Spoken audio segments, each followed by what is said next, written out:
the lyrics to Minotaur were written right around Halloween. And I was reading a lot of horror at the time.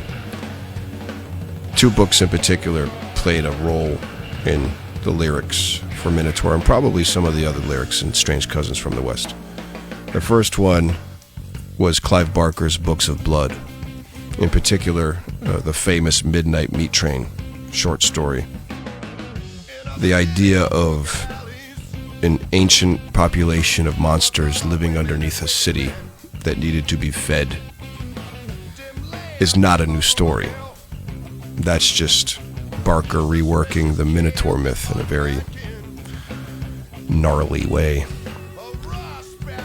The other book was Thomas Ligotti's Teatro Grotesco.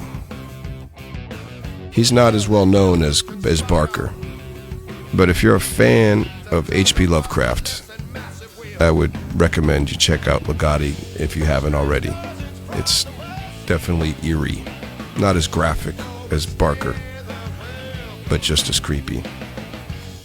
And he deals a lot with the idea of self and will and fate and destiny.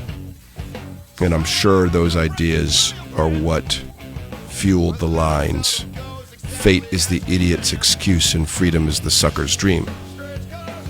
And those lines are being said by the hosts who live in this city of crooked alleys.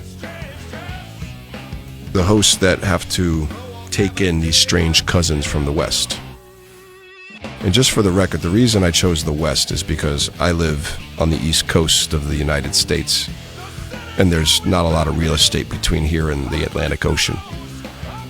If I lived in California, I probably would have said Strange Cousins from the East.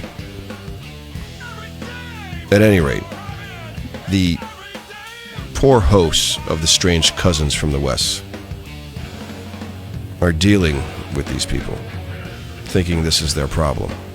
But really, their problem is the giant monster that lives underneath the foundations of their city. And in this case, that monster is the Minotaur.